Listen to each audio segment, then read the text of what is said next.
Hey everyone, what's up? Welcome back to the channel, and in today's video we are going to learn about grid system, specifically 8-point grid system and how it is used in mobile UI design. So what are we waiting for? Let's get started.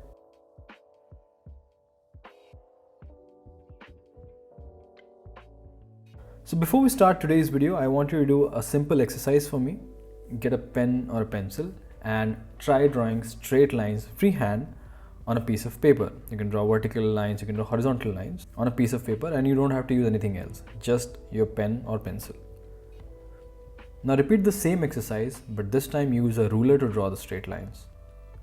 Now, so which method was faster and cleaner to draw straight lines? And intuitively, obviously the second option where you used a ruler was a faster way or a cleaner way to do straight lines, right? To create straight lines. Now, the reason being, the ruler is designed for the purpose of creating absolutely perfect straight line. It keeps the thinking out of the equation. You just have to follow the edges of the ruler and you'll be able to draw straight lines 100% of the time. Whereas if you try to do it freehand, maybe you can do it 1 or 2 times, but it'll never be absolutely perfect. The same analogy if you use, the grid systems are also the same thing. A grid system is used to help you or to guide you to create much more cleaner, structured and uniform design. Your designs will overall look perfectly consistent if you use a grid system. So that's the analogy. I hope you understood it. That's why we use grid systems in UI designs. Now let's dwell deeper into the formal definitions and what are design systems that we actually use in our modern day UI designs. So let's understand what exactly is a grid system. By definition, a grid system is used to define dimensions, padding and margins of both block and UI elements. So what that means is basically all the dimensions of your buttons, icons, profile pic, anything that you design in the UI follows the dimension of the grid system, as well as the padding that you usually typically have in icons, as well as the margins between two different elements and from the border of the screen. All of this follows the dimension of the grid system. Okay, so this is what it loosely means. And just to give you an analogy, the wireframe that you create, right, the wireframes that we design, the mock-ups that we design is like a blueprint of the house, whereas the grid system that we design is the foundation of the UI. So these are two different things, two very important things, but people usually skip the second part. They don't define the grid system. They work on the wireframes, that's perfectly fine, but the grid system is actually the foundation on which your actual UI elements are built. And when you're going for an interview, when you're giving an interview, a seasoned designer or a hiring manager or hiring design manager can quickly spot out if your designs are built using a grid system or not, because it's very common. And if you're not using a grid system, then your UI will never be flawless. It's the same thing as I told you in the analogy, right? That if you try to draw anything with your free hand, it'll never be as perfect as the one that you use with a ruler. So same thing, if you don't use the grid system, your designs will never be absolutely perfect or flawless or consistent. And this can be easily spot on in design interviews. So make sure that you always use a grid system in your designs, right? And I'll explain which type of grid systems are used and where. So it's really important that you use a grid system. Okay. So a very popular grid system that we typically use in today's modern mobile UI design is called an 8-point grid system. And what exactly is an 8-point grid system? An 8-point grid system is where we use the multiples of 8. So basically 8, 16, 32, right? Anything that is a multiple of 8 is used to define the dimensions and the margins and the padding of all the UI elements, including text as well, right? So as I said, right, in the grid system, you have to use the dimension of the grid. So here the basic grid is basically 8 by 8 points, and you use the 8 as a dimension and the multiple of 8 to define the entire thing. The entire UI element, the sizing, the margins, the paddings, as well as the text sizes, everything in the multiples of 8. So that's what an 8-point grid system is. And an 8-point grid system is recommended by both Google and Apple for the respective applications. So it's a really popular one and it's being supported by both Google and Apple, right? And I'll show you how to use this. And I'll also explain you why we chose 8-point grid system, why not something else like 10 or 12, right? Why we chose 8-point grid system, that I'll explain in the end. So stay tuned till the end to understand why an 8-point grid system was chosen. But for now, 8-point grid system is the most commonly used grid system that we use today. And this is an example that you're seeing here. So as I said, right, all the sizing, all the spacing that you see. So here if you see the spacing that we have, all the spacing follows the multiples of 8. So you can have a minimum of, let's say, 8 margin, you can also have 16 spacing, 24 spacing, 32 spacing, 48 spacing, right? So everything is following the multiple of 8 to create spacing. You can have any sort of spacing, but these are the spacing that you use in an 8-point grid system. Similarly, the dimension of, let's say, a button like this also follows the multiple of 8. So it should be a multiple of 8. Similarly, let's say profile pic that you're using, the dimension of this will also follow the dimension of the grid, which is 8. Similarly, for icons, you use something like 8, 16 or 24 to create the different icon sizes. So again, it's following the 8 dimension. Now, the typography in the left that you're seeing here, right? It's sort of like an outlier, I would say. So sometimes what happens is the font size, if you try to use or strictly use the 8-point grid system, the font size may or may not be according to your liking. So it could be restrictive in some time. So ideally it's good if you can use the multiple of 8 to define your font sizes. But if that is not working out, what you can do is you can define any sort of font size that you want. But what you have to make sure is that the line height, the second entry that you're seeing here, right? The line heights are always a multiple of 8. So if you have to follow grid system for text, you have to make sure that the line height adheres to the 8-point grid system.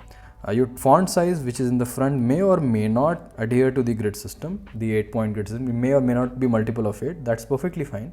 But you have to make sure the line height of your font should always adhere to 8-point grid system to completely follow 8-point grid system. Now let's see 8-point grid system in action. We'll move into Figma and I'll show you how to create 8-point grid system. So we are in Figma right now and I have two UIs in front of me. One is created using grids and one is created without using grid. So let's first quickly deep dive into the one that is created without using the grid, right? Now if you see in the first go, both of them will look exactly the same because I've used the exactly same elements. But let me show you the inconsistencies when you do it without the grids.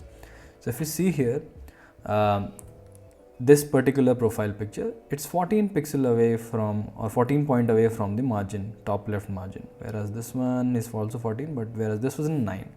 But if you see, this almost looks similar. If you try to do eyeballing again, this will create a problem. Now similarly, look at the text here. The text is 34 next to the profile pic. Here it is 49. Here it is 24. Now the overall UI may look good, may look almost similar, but these small inconsistencies when you create multiple screen compound over and over, and this UI starts looking more inconsistent because you don't have any formal guideline, you don't have any constraints to figure out that okay, this should be the size of this thing, this should be the size of this element, right? So you try to do eyeballing, you try to find things that looks visually good, but since it's not following a particular constraint, it'll never be good. And any good seasoned designer can spot all these differences, right? And even if you try to eyeball using this inspection tool where it shows you how much distance is there, this 34, by hitting option on your Figma on your keyboard, this also is not a right way because it's very manual and takes a lot of time. So a better way of doing it is through grids. So if you see, everything is now I've created via grid and everything is aligned properly in one particular line, right? Everything is following one particular sizing, everything is following one particular grid. So the best part of this entire thing is that when I'm creating this, I don't have to worry about where I'm placing elements because these grids are auto snapping. So when I move things around, it automatically snaps. So if I know I have to snap 3 from the left, and I can just snap all the elements from there and very easily can define things. So it just works like a ruler. I don't have to click on this inspection tool to know which is 24 away from here. I can just follow the lines and it automatically creates a very nice consistent UI for me. And even going forward, when you make more screens, it'll always be consistent because you have used a constraint, you have used a grid system here. Now let's see how can you create grid in Figma. So I have this particular same artboard here in Figma.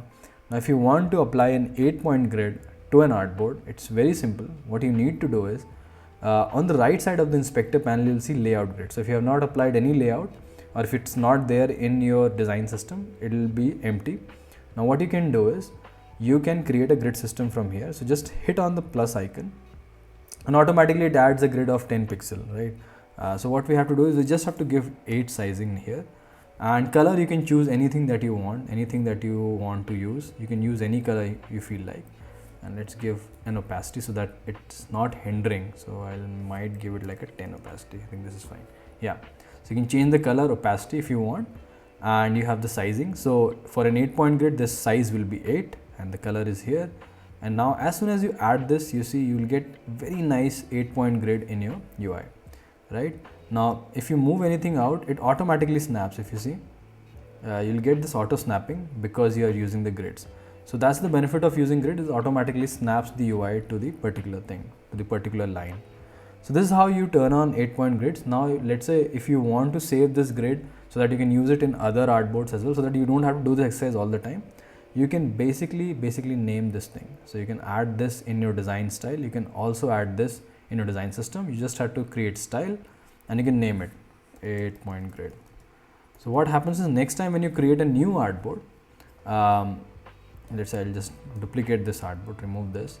When you click on this, hover on these 4 dots, you will have that 8-point grid that you've already created for other artboards, and you can just simply use it. So this is how you should create grids and use it.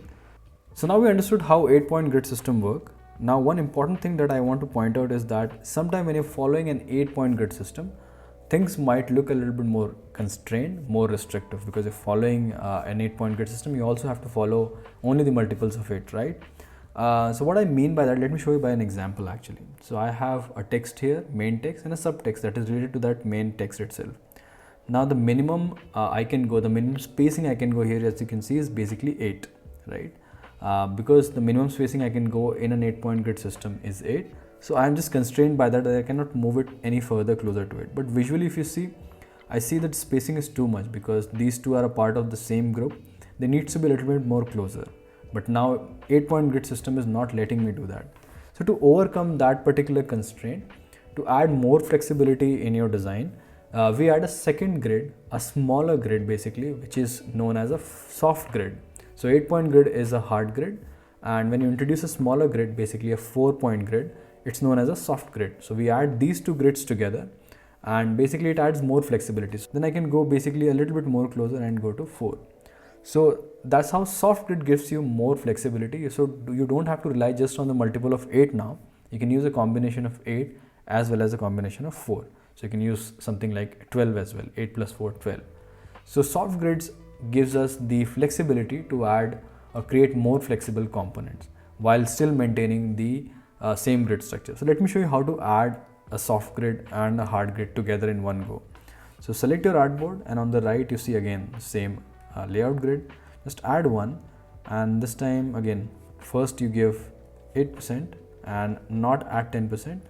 Okay, this is fine, we'll give it something like 20% so that we can quickly show you how it looks like.